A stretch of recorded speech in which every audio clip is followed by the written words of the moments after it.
Vous avez votre Bible avec vous? J'espère. OK, salut. Bonjour, shalom.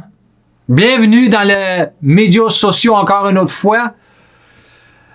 Ici, nous sommes Entreprise missionnaire, Collège biblique international, Unité pour Réformation. Alors, ceci est notre première vidéo de nombreuses vidéos. Nombreuses. C'est le premier. Le premier. Concernant la Bible, la parole de Dieu. Alors, nous ouvrirons avec ce verset dans lequel j'enseignerai dans une autre vidéo, mais je commence avec ce verset ici, qui est trouvé dans Hébreux 9:10. Hébreux. OK, nous sommes à Hébreux.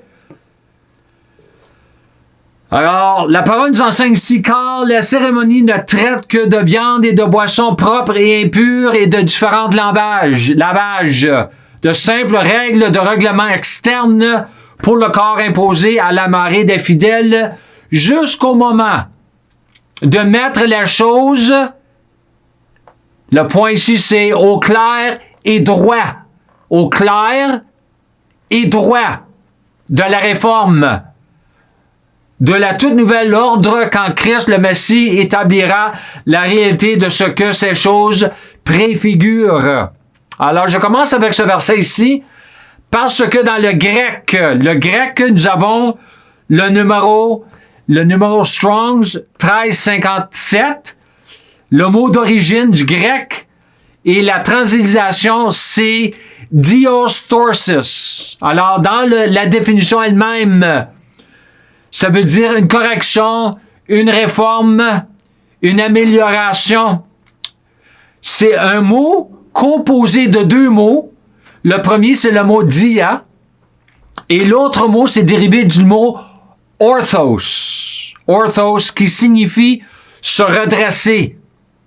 Complètement, la rectification, c'est-à-dire spécialement la restauration messianique. La réforme. Alors, le mot orthos, nous avons, en français, en anglais, nous avons le mot orthopédie, qui a à faire avec les pieds. Et nous avons aussi le mot orthodontie, qui a à faire avec les dents. Alors, nous avons le mot orthopédie, qui a à faire avec les pieds, et orthodontie, orthodontist en anglais, qui a à faire avec les dents. Alors, pour redresser les dents, redresser les pieds. Mais ici, nous parlons de redresser l'Église. Alors, tous ces enseignements seront aussi faits en anglais. Nous avons déjà commencé en anglais. Notre première vidéo en anglais concernant Mission Enterprise Bible School International Unity for Reformation. OK, alors, le prochain point. Next one. Nous voulons apporter cette réformation. Pas moi vraiment, c'est Dieu qui veut amener cette réformation à l'Église, y compris les églises parlant anglais ainsi que d'autres langues. Alors, certainement, il n'y a qu'une église, seule église, mais il y a beaucoup d'églises locales à travers le monde entier. Mais il y a une seule église. Et comme c'est marqué dans Éphésiens 4, chapitre 4, 5 à 6, verset 5, nous avons un seul Seigneur, une seule foi, un seul baptême, un seul Dieu et Père de tous, qui est au-dessus de tout, à travers tout et en vous tous. Alors, nous commençons avec l'enseignement répartition de la bannière principale. Nous commençons avec collège, école de Bible. Qu'est-ce que les écoles bibliques ont à faire avec la réforme? Peut-être vous allez me demander. Je vais vous le dire. Qu'est-ce que les écoles bibliques ont à faire avec la réforme? L'école biblique est la meilleure environnement pour promouvoir de véritables réformes ou des réformations afin que les étudiants puissent favoriser des mentalités d'endoctrinement et théologie précises. Une fois qu'ils sont libérés dans leur propre appel respectif dans le corps du Christ. Très important. Alors, tout cela sera éventuellement déballé dans de grands détails dans les vidéos à venir. L'unité de réforme. Qu'est-ce que les écoles... quand il s'agit de réforme, il y a un grand besoin d'unité. Car plus nous avons de personnes travaillant ensemble pour apporter cette réforme à l'Église, plus vite que nous ferons avancer les choses et couvrirons plus de territoire. Fait du sens? Obtenir des personnes pour aller dans la même direction créera un plus grand impact. C'est vrai. Comme j'ai marqué ici, le diable a tous les types de personnes similaires qui travaillent pour la même cause dans différentes sphères de la société. Par conséquent, nous devons avoir la même chose qui arrive avec le corps du Christ dans toutes les sphères de la société, créant un plus grand impact.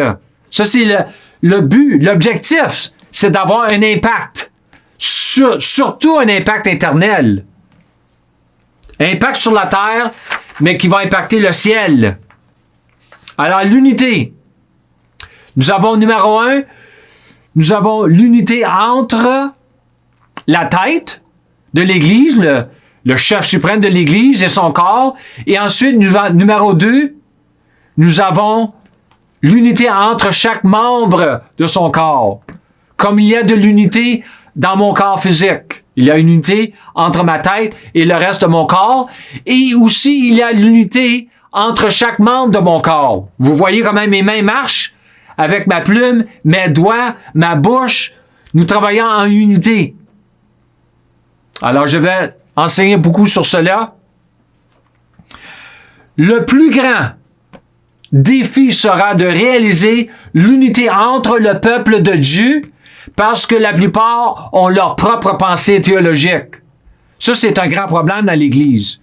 Quand nous avons différentes idées de la parole, différentes interprétations, alors comment on peut travailler en unité? Comment on peut avancer en unité? C'est presque impossible. Une vraie unité dans le corps n'est possible qu'une fois que chaque membre a l'intelligence renouvelée. Ça, c'est des choses que j'ai enseignées beaucoup avant et je vais faire beaucoup d'enseignements sur cela concernant le renouvellement de l'intelligence avec la parole de Dieu. Alors, tout ceci est ma vie entière. Moi, je vis pour ceci. Pour le reste de ma vie. Jusqu'à temps que je pars de la terre et je rentre au ciel pour l'éternité. C'est ma vie. C'est mon appel. Ça fait une grande partie de mon appel qui fait partie de la réforme. Parce que la réforme dans l'Église va aider chaque croyant à entrer dans leur appel et rester dans ton appel. Il faut rentrer et rester. Alors, ici j'ai marqué, en tant que réformateur apostolique, je parle de moi-même, défenseur de la foi, ma vision globale, internationale, pour l'ensemble d'Église est de voir la vie et aussi le ministère de notre Seigneur Jésus-Christ rétabli dans sa plénitude sur la terre avant qu'il revienne. Oui, ça c'est la vision. C'est la vision. Alors, je vais faire une répartition de notre déclaration ministérielle, OK? Alors, je commence avec réformateur apostolique. C'est quoi un réformateur apostolique? Nous avons eu toutes sortes de réformateurs au cours des siècles. au sein de l'Église, au milieu de l'Église, mais ceux qui sont les plus nécessaires sont apostoliques. Sont apostoliques. L'Église est apostolique. Elle devrait être apostolique. Car un réformateur apostolique veut voir le conseil entier de Dieu, couvrant tous les domaines de l'Église, de la vie de l'Église, du ministère de Jésus, ne laissant rien de côté. Laissant rien de côté. Nous avançons. Nous couvrirons tout ceci. Il y a beaucoup à enseigner encore, mais j'ai obtenu la grâce ainsi que l'appel pour le faire. C'est pour ça que nous passons beaucoup de temps avec les vidéos, avec les notes, avec le média, le social, tout cela. Nous allons aller sur la télévision, les voyages, ici en Amérique du Nord, international. Alors, basé sur qu'est-ce que le Seigneur m'a dit lui-même, une parole du Seigneur, je veux que cela soit corrigé avant mon retour. C'est ça qu'il m'a dit en 2008. Il veut tout cela corriger avant qu'il revienne. Mon prochain point, c'est défenseur de la foi. Si vous allez être un véritable réformateur apostolique, un vrai de vrai, vous serez également appelé à être un défenseur de la foi et aussi un défenseur de la vérité. Le Nouveau Testament a beaucoup à dire sur la foi, the faith, et pas seulement sur le sujet de la foi. Il y a une différence. Il y a une différence entre marcher par la foi et vivre la foi. Afin de défendre la foi, vous aurez besoin d'avoir une compréhension claire et précise de ce qu'est vraiment la foi. Qu'est-ce qu'on appelle la foi? Alors ici, j'ai marqué, vous ne pouvez pas parler de la foi à moins de parler de la création originale, qui a commencé en Genèse, de l'homme, original de l'homme, en contact avec la récréation de l'homme. Toutes sortes, parce qu'il y a toutes sortes de foi qui existent dans le monde. Il y a toutes sortes de foi. Je ne veux pas mentionner de nom présentement, mais il y a toutes sortes de foi dans le monde. Mais il y a une seule foi qui sauve, et c'est la foi qui est enseignée dans la Sainte Bible, la parole de Dieu. Vision. Avoir une vision pour toute Église, comme dans le corps entier du Christ, est impératif. C'est capital. Aussi bien obligatoire. Parce que le Nouveau Testament met l'accent sur le corps entier. Signifiant chaque membre et pas seulement certaines parties du corps. Nous devons mettre l'accent sur chaque membre et pas seulement sur les dirigeants du corps. Et moi, j'ai eu une parole aussi du Seigneur qu'il m'a dit une journée en anglais, mais je vais le dire en français. Il a trop d'emphase sur les leaders, les dirigeants, et pas assez sur mon corps. C'est vrai.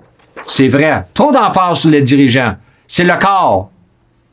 Moi, quand ça vient à mon corps physique, je ne mets pas de l'emphase seulement sur une couple partie de mon corps. Tout mon corps est important. Même mes organes intérieurs, mes membres intérieurs.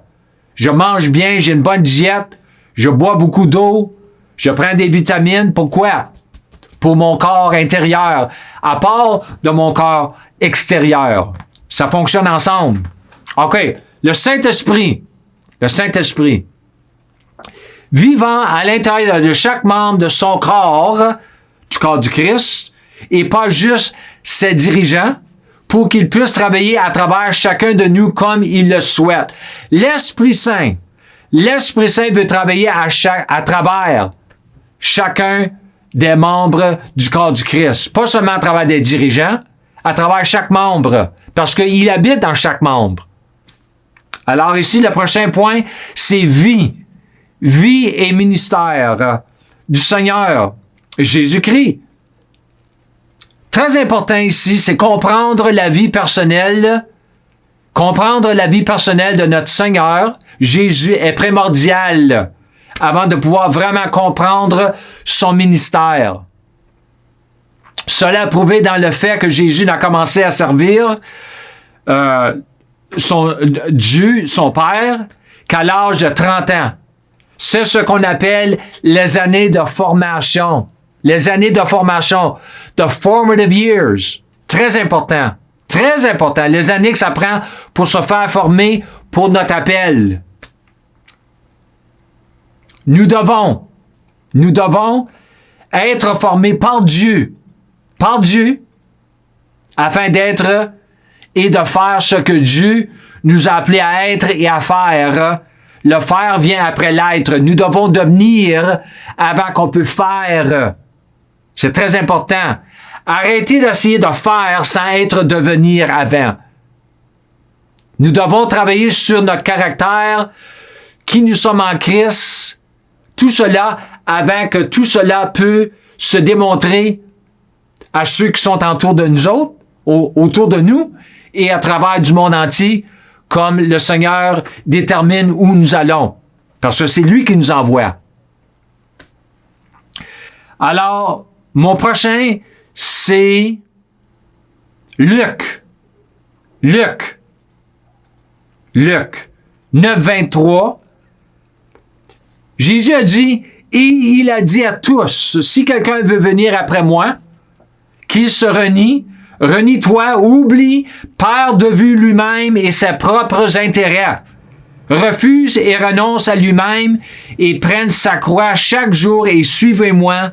Attachez-vous fermement à moi, conformément, entièrement à mon exemple en vivant et si besoin en mourant aussi. Très important, qu'est-ce que Jésus a dit concernant tout cela, de prendre sa croix. La croix, c'est un instrument de mort. C'est un instrument de mort. Alors j'avance ici un peu. Jésus veut être Seigneur. Jésus veut être Seigneur sur son Église, pas seulement positionnellement, mais dans la pratique et dans toute la réalité. Dans toute la réalité. Alors, si Jésus était vraiment chef, s'il était vraiment chef de son Église, nous verrions les 4 évangiles en action dans l'Église aujourd'hui. Nous verrions tout cela aujourd'hui.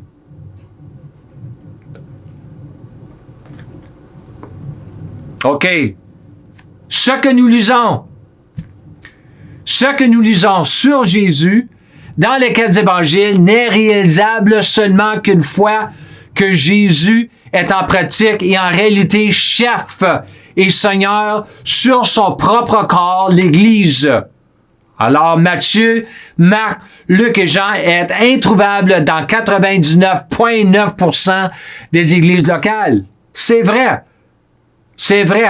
Je vais parler sur cela. Mais comparez votre Église avec les évangiles.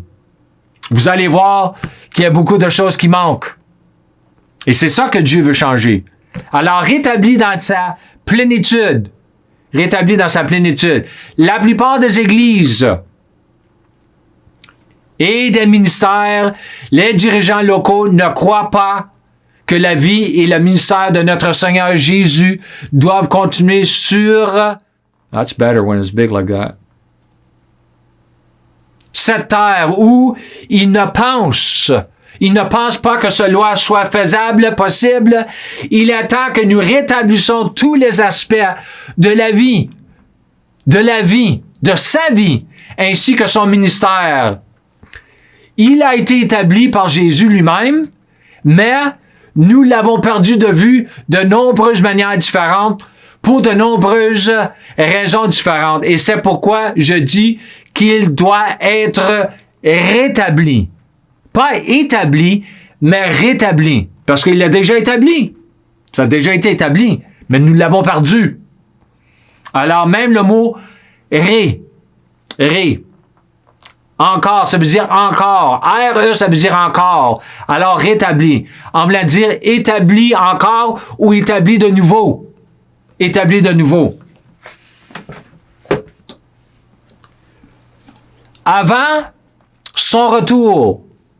L'autre point ici, c'est avant son retour ou avant sa deuxième arrivée. Nous manquons de temps avec chaque jour, chaque semaine, chaque mois, chaque année qui se passe et nous, tous qui sommes nés de Dieu, nous avons tous un rôle essentiel à jouer dans tout cela. Dieu veut qu'on embarque tous dans cette réforme parce que nous sommes tous ses enfants, ceux qui sont nés de Dieu. Alors ici, je vais toucher ici sur Hébreux. Hébreux 4.13. Et il n'y a aucune créature cachée à sa vue, mais toutes choses sont nues et ouvertes aux yeux de celui à qui nous devons rendre compte. À qui nous devons rendre compte. Nous allons donner un rendre compte une journée à Jésus lui-même. Ça s'appelle le siège du jugement de Christ. Et pour les païens, les non-croyants, ceux qui ne sont pas sauvés, c'est le grand jugement du trône blanc. Je ferai beaucoup d'enseignements sur ces deux grands jugements dans les années à venir. Nous avançons. Nous devons ramener dans nos discussions théologiques le grand besoin du grand changement et d'une grande réforme. Nous devons changer les discussions. J'ai hâte d'entendre les enfants de Dieu dire que nous devons faire quelque chose de différent parce que tout ce que nous faisons en ce moment et ce que nous avons fait ne fonctionne pas. Ça ne marche pas. Il faut changer. J'ai expériencé ceci moi-même des années passées. Je me suis dit en moi-même, les choses doivent changer. Tu es tellement grand et je vois tellement petites choses de ton œuvre dans nos églises. Alors ici, j'ai marqué dissatisfaction sainte, une dissatisfaction sainte. A holy dissatisfaction en anglais, brûlant à l'intérieur de moi au point de découragement spirituel. Oui, je suis devenu découragé spirituellement, mais, ici j'ai marqué, ceci m'a propulsé, propelled me, à prier encore plus, cherchant Dieu encore plus, même que c'était beaucoup de prières qui m'a mis à cet endroit. Je priais beaucoup. Et à travers de beaucoup de prières, je suis venu à un point que je me suis dit à moi-même, il y a quelque chose qui ne marche pas ici. J'ai commencé à voir des choses et qui m'a aidé à prier encore plus. Et c'est là que le Seigneur m'a parlé encore plus. Et ici, j'ai marqué, c'est ce que Dieu cherche. Il cherche ceci, une faim. Avoir faim, avoir soif. Parce que c'est ce qui lui donne quelque chose à lequel travailler avec. Oui, Dieu travaille avec une faim, une soif pour lui. La journée que vous allez avoir une faim, une soif pour Dieu, à part de toute autre chose sur cette terre, à part de tout ce qui se passe dans l'Église, quand vous allez avoir une faim, une soif pour Dieu, vous allez voir des choses que vous n'avez jamais vues. Dieu le promet. Ici, j'ai marqué, beaucoup trop de chrétiens sont à l'aise. Ils sont d'accord, ils sont confortables avec le status quo dans l'Église, mais pas Dieu. Dieu veut perturber le status quo. C'est ça qu'il veut faire. Dieu veut déranger les choses parce que les choses sont pas bonnes. Il n'y a pas assez de fruits. Alors ici, j'ai marqué l'armée. L'armée de Dieu est au milieu d'une guerre spirituelle pour les hommes, pour nos nations, nos villes. Mais elle est à moitié endormie ou pire. Oui, l'armée de Dieu, une grosse partie de l'armée de Dieu est endormie. Elle dort. Elle dort. Tu sais, dort. Pas bon. C'est pas bon. Même ici au Canada, la nation de Canada, nous sommes dans une guerre contre une principauté qui est venue pour détruire cette grande nation qui a été établie par Dieu. Oui, il veut détruire. Mais si l'Église se réveille, nous allons voir de grands changes dans cette nation du Canada. Un grand change pour le bon. Et pas pour le méchant, mais pour le bon, pour le meilleur. Ce n'est pas le temps pour les politiques, certainement. Alors, gardons cela pour une autre fois. Je ne parle pas beaucoup sur les politiques, mais il faut en parler quand même de temps en temps, parce que il y a des politiques dans la Bible, certainement. Discussion théologique. Discussion théologique. La plupart des chrétiens, y compris les dirigeants, n'ont pas le temps ni ne prennent le temps de sérieuses discussions théologiques en raison du grand manque de formation théologique appropriée dans leur propre vie. Alors pour moi personnellement, je sais qu'il l'a fait pour autres, mais pour moi personnellement, Dieu m'a mis dans son école. Oui, nous appelons ça l'école de l'esprit. L'école de l'esprit, peu de temps après avoir été sauvé afin d'avoir un cadre théologique approprié, construit en moi afin que je puisse facilement discerner les erreurs, les mensonges, les mauvais endoctrinements, les mauvaises doctrines, les mauvaises interprétations quand ils se présentent devant moi. Oui. Je vois et j'entends. Je vois et j'entends beaucoup de choses qui sont faux.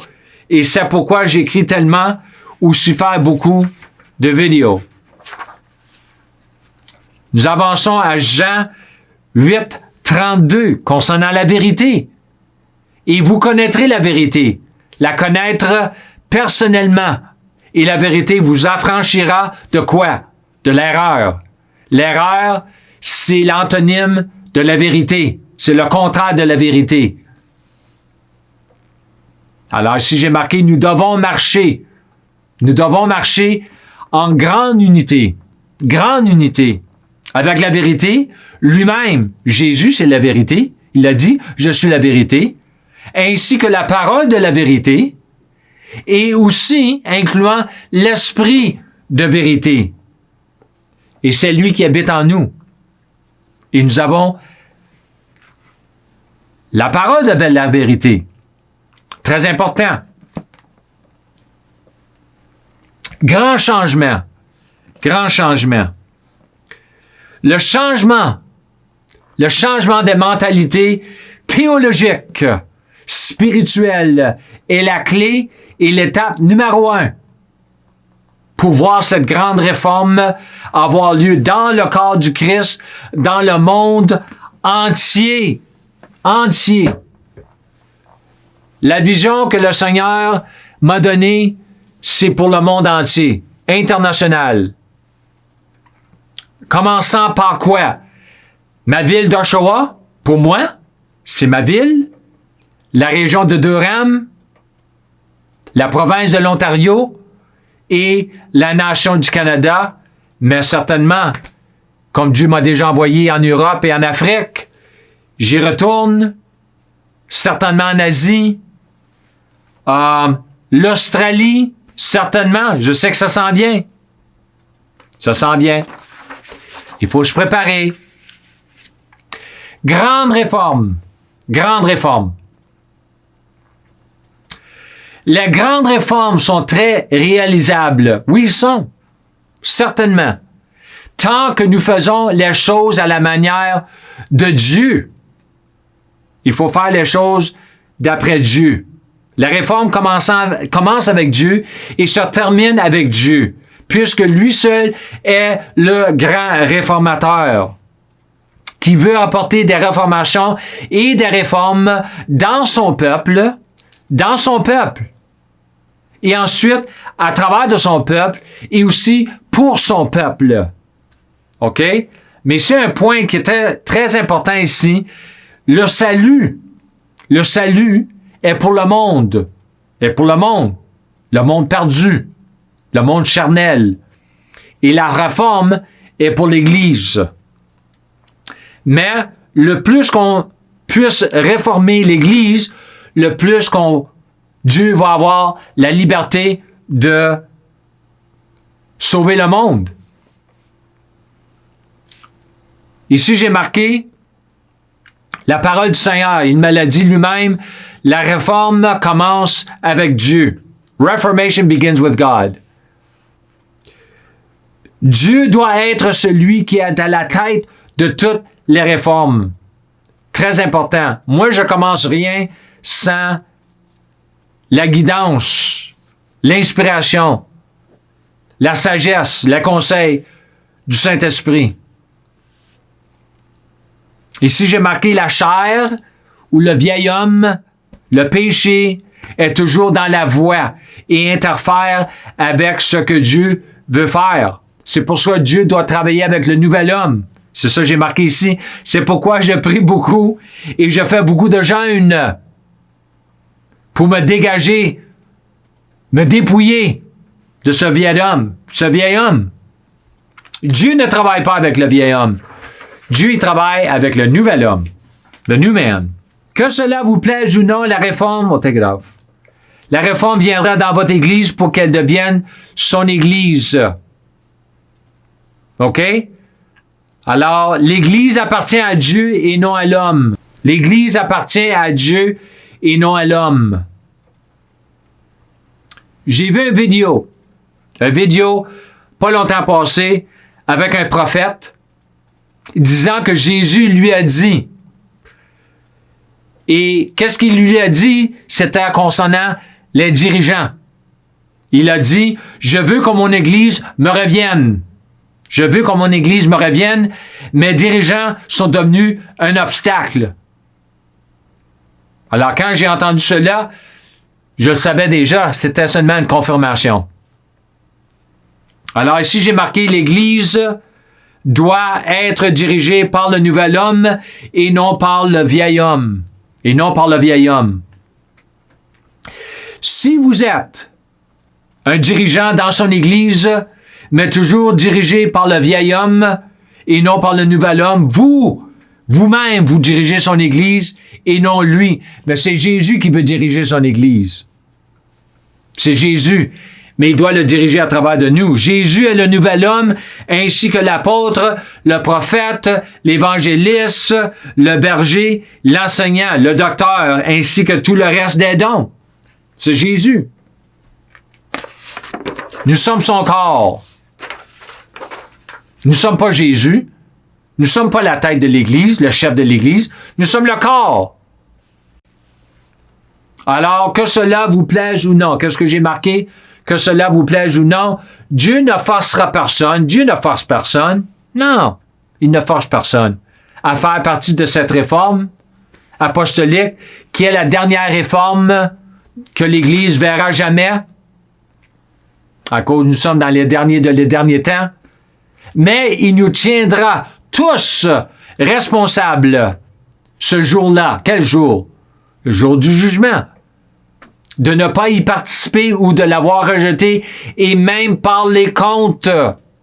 Oui, parler contre. Il y en a sur YouTube. Sur YouTube. Toutes sortes de vidéos qui parlent contre la réforme. Ils pensent qu'ils font une grande faveur à Dieu. Mais vraiment, ils lui font une grande défaveur. C'est pas bon. Beaucoup de ces personnes sont on appelle ça, en français et en anglais, c'est le même mot, cessationists. Ils sont des sécessionnistes et aussi ils sont des King James uniquement. Ils ne croient seulement que la Bible King James. C'est de valeur. J'aime la King James. J'aime la King James. Mais j'aime mieux le grec. J'aime mieux le grec. Parler contre la nécessité. Parler contre la nécessité d'une nouvelle réforme apostolique, c'est parler contre ce que l'Esprit fait et veut faire dans ces derniers jours. Oui, c'est parler contre l'Esprit. Imaginez-vous parler contre l'Esprit. Ça me donne des tremblements de peur. Une parole que le Seigneur m'a dit aussi, reste sur la ligne droite et droite quand je te prépare à la controverse et aussi je te rends apte pour la moisson. Pour la moisson. Alors ça fait des choses, ça fait longtemps qu'il m'a dit cela. Et si j'ai marqué, je suis spirituellement et théologiquement apte et prêt. Apte et prêt.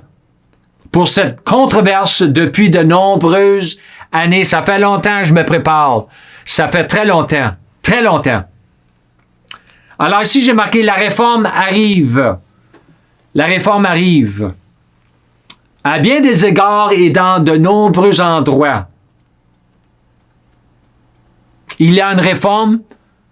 Il y a déjà une réforme qui a déjà commencé dans certaines parties de l'Église et du monde, mais elle est sur le point de devenir beaucoup plus intense et conflictuelle. Conflictuelle, quand nous avons encore beaucoup d'erreurs dans certains mouvements qui ont tenté et qui tentent d'apporter une réforme à l'Église. Beaucoup. Trop. Peut-être une journée, je vais toucher sur ces points-là.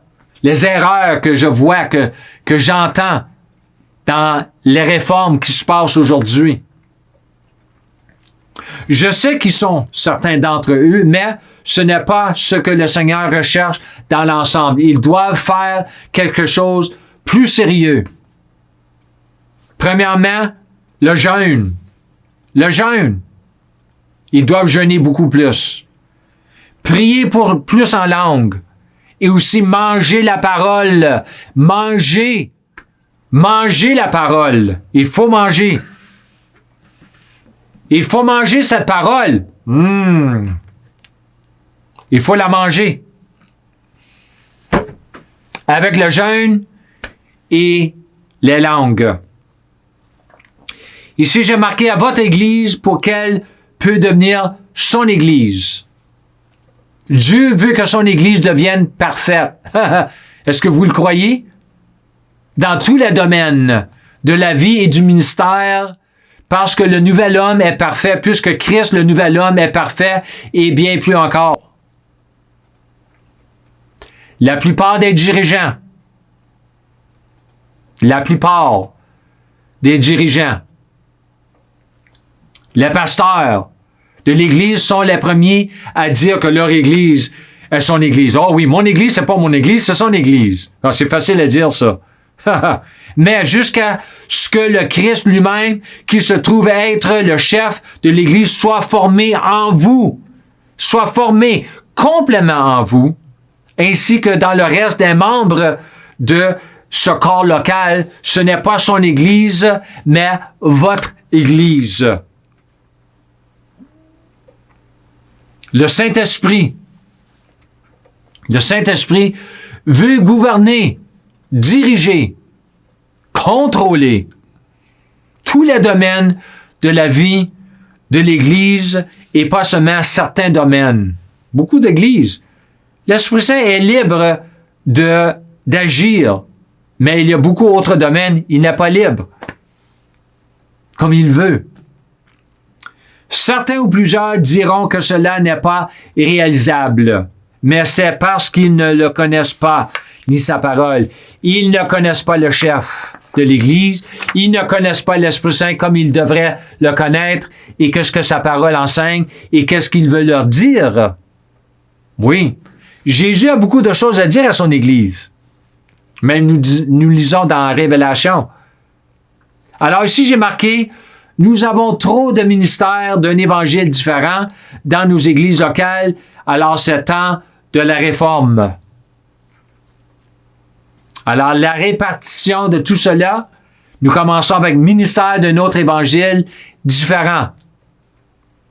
Au moment où vous enseignez, le moment que vous enseignez quelque chose qui n'est pas conforme à son esprit, à sa volonté, son interprétation, vous venez de prêcher ou d'enseigner un autre évangile. Nous devons prêcher et enseigner l'évangile de Christ, de Dieu, avec toute la précision rendue disponible par la parole écrite et l'Esprit de Dieu. Pas d'excuses. Pas d'excuses. Jésus a fait et vécu tout ce qu'il a fait et vécu à la croix. Avant la croix, à la croix, surtout à la croix, même après la croix, parce qu'il était en enfer. Non seulement pour nous sauver de l'enfer, mais pour que l'Esprit puisse vivre sa vie, la vie du Christ, en chacun de nous qui finit par être sauvé. Ceux qui deviennent sauvés, l'Esprit Saint veut vivre la vie du Christ à travers de cette personne, que ce soit un homme ou une femme, un enfant, que ce soit.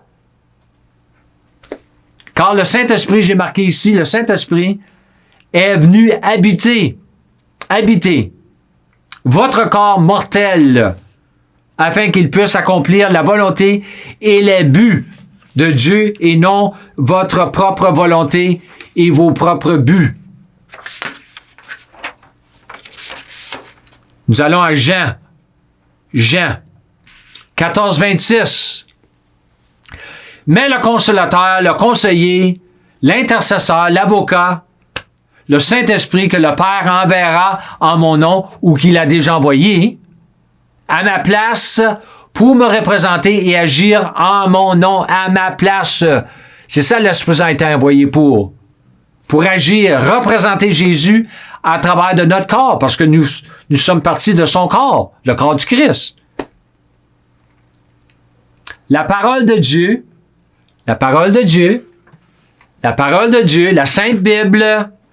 Sainte Bible va nous juger en ce grand jour du jugement. Je vais être jugé, non seulement moi, mais chaque croyant va être jugé d'après la parole parce que Jésus est la parole. Jésus est la parole.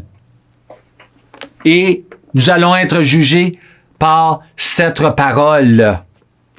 Alors, nous devons savoir ce que la parole veut nous enseigner à travers de sa parole. Jésus est la parole et il veut nous enseigner par son esprit.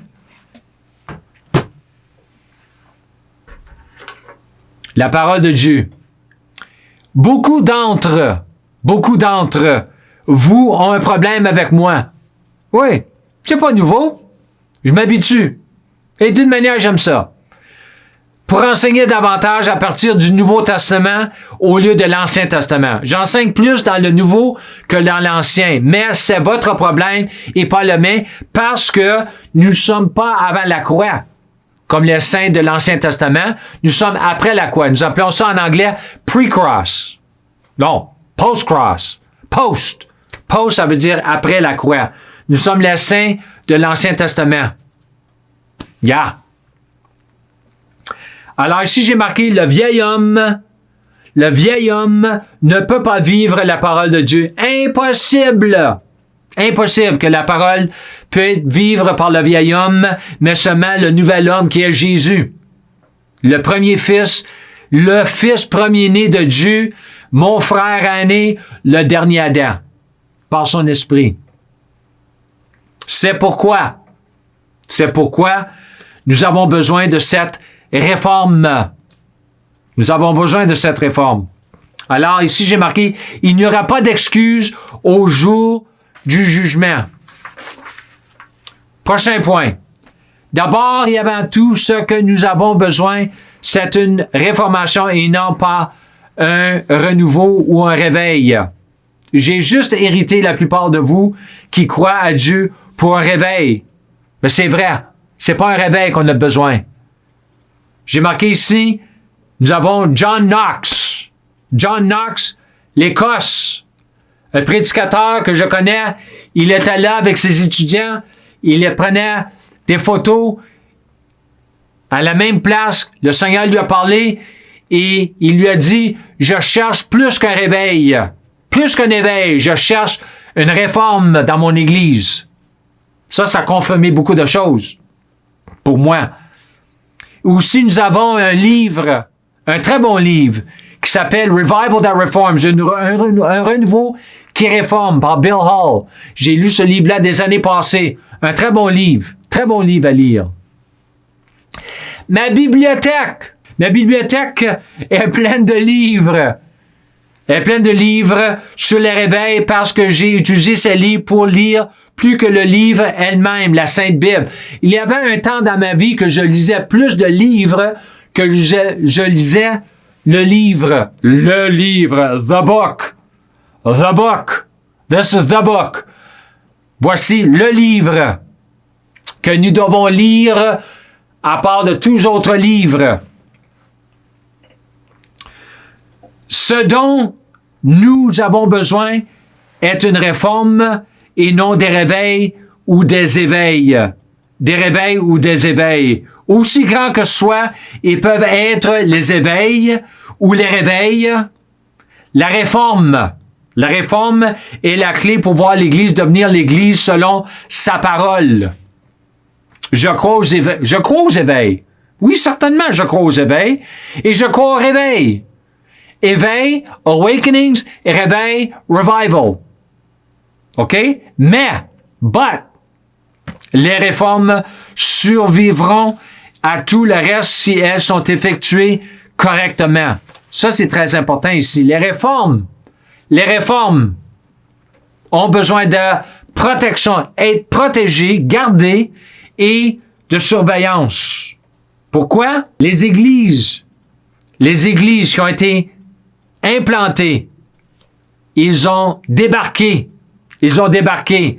concernant la théologie libérale, qui sont vraiment anti-évangile et anti-Christ. Non seulement libérales, mais il y a beaucoup d'églises qui ont été implantées, ils ont débarqué de la voie, de la bonne voie. All right? Alors ici, j'ai marqué les leaders, les églises nouvelles, des églises nouvelles plantées ont besoin d'une surveillance.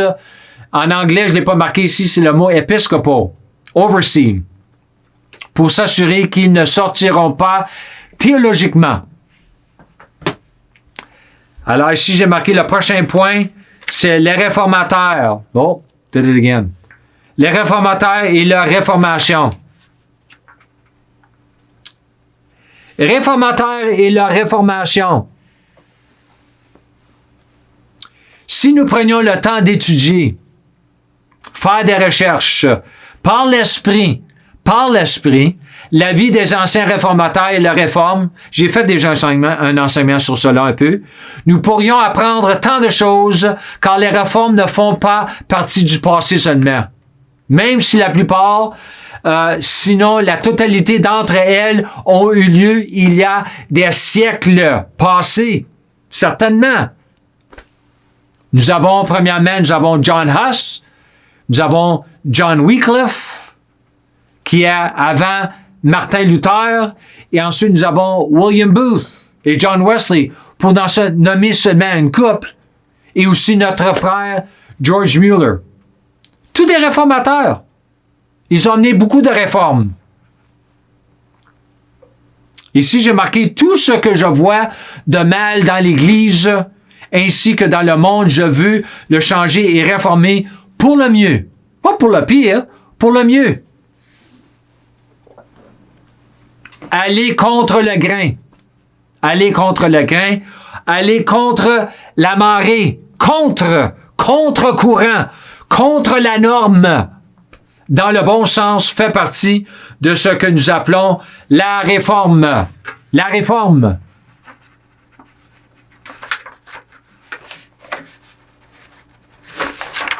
Alors, ce type d'enseignement font tous partie de la réforme car ils créent une controverse, car la plupart des églises locales ne sont pas apostoliques, mais simplement pastorales. même si beaucoup entre elles croient aux apôtres, etc., mais ne fonctionnent pas ni ne gouvernent eux-mêmes en tant qu'Église ou centre apostolique. C'est ce qui doit changer, c'est-à-dire ce que sont les véritables réformes. Oui. J'ai marqué ici, la plupart des églises de type de parole de foi, les églises charismatiques, les églises évangéliques, les églises de réveil, croient aux apôtres, ils croient dans les prophètes, ils croient dans les évangélistes, tout cela, ils croient dans les dons. Ou ils disent qu'ils croient dans les dons, mais elles ne vivent pas ce qu'elles disent croire. C'est facile à dire « je crois dans cela », mais est-ce qu'il a des fruits? Est-ce qu'il y a des fruits? Une fois qu'une Église apostolique saisit ce qu'une véritable Église apostolique devrait être et ressembler, les portes seront ouvertes 24 heures par jour, 7 jours par semaine, 365 jours par année. Oui, pas une ou deux fois par année pour une couple d'heures.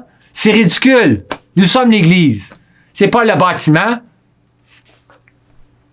Même en ce qui concerne mon école biblique, je nous vois intercéder chaque jour, chaque nuit, par l'Esprit, selon sa volonté pour les villes, pour les nations, ainsi que tout ce que nous ferons pour que Dieu puisse bouger et agir et apporter des changes dans nos communautés, nos villes, nos régions, nos provinces, nos États, les nations, les continents.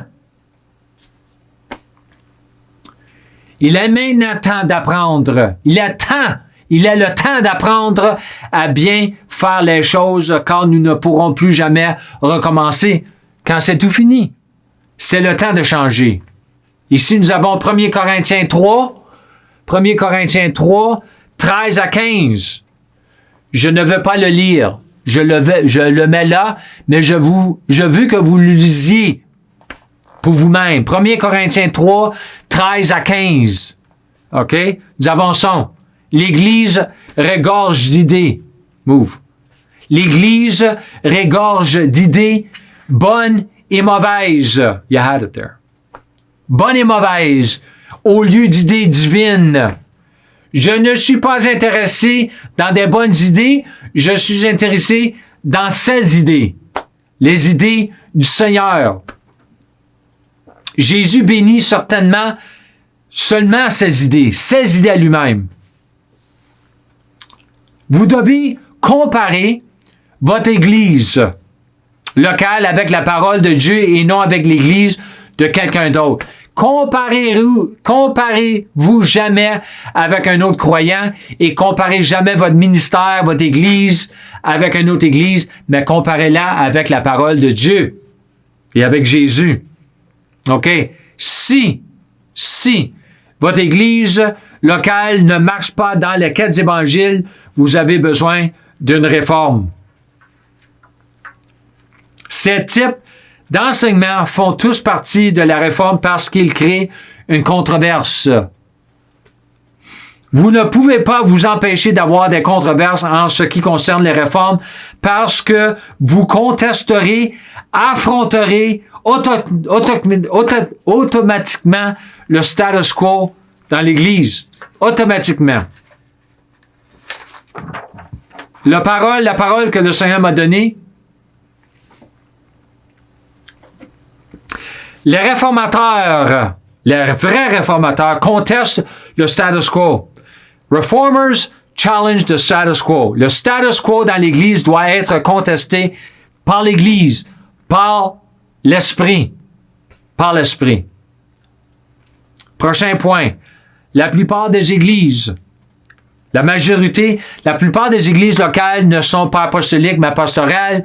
La majorité des églises locales sont régies ou dirigées, gouvernées par des pasteurs, des dirigeants, et non par le spectre complet des dons trouvés dans le Nouveau Testament. Nous allons faire une grande quantité d'enseignements concernant tout cela. Moi, j'appelle ça en anglais, nous appelons ça roasting, sacred cows. En anglais, c'est français, retire des vaches et des doctrines sacrées. Yeah. J'ai marqué ici de nombreux dirigeants dans ce domaine ainsi que dans d'autres nations me connaissent très bien. Bah oui, il y en a qui me connaissent en ce qui concerne ma vie de jeûne, ma vie de prière, ma vie de sainteté. Mais ils ne veulent rien savoir de moi. Ils ne veulent rien faire avec moi, ce qui vous montre l'état de leur direction et de leur Église. Pas mon problème. Parole du Seigneur, il m'a dit, pas longtemps passé, il m'a dit, ne t'ai-je pas appelé pour faire de grands exploits en mon nom?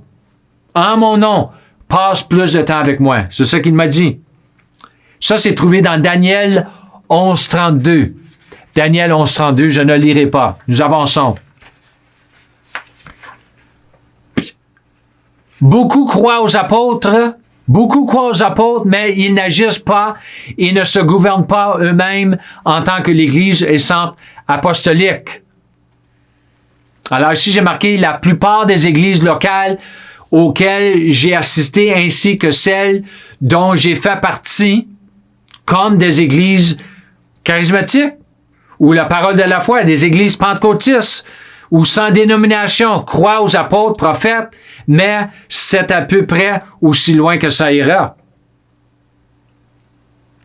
Ce sont ce que nous disons, que nous croyons, doit être vécu chaque jour. Montre-moi ce que tu crois. Dis-moi-le pas. Montre-moi-le. Prouve-le. Où sont les fruits? Prochain point. C'est ce qui doit changer. C'est ce que sont les réelles réformes. Tout ce que je viens de mentionner ci-dessus est tellement plus que je couvrirai sont les choses mêmes qui doivent changer afin de provoquer des vraies réformes, des réformes réelles. Les réformes réelles. Des réformes durables qui se poursuivront. Et même, je crois quand j'enseigne que l'Esprit agit à travers de live streaming, à travers le vidéo, à travers de mes paroles. Je m'attends que l'Esprit agit d'une manière ou d'une autre. Il agit parce que c'est son message. Je suis seulement le messager.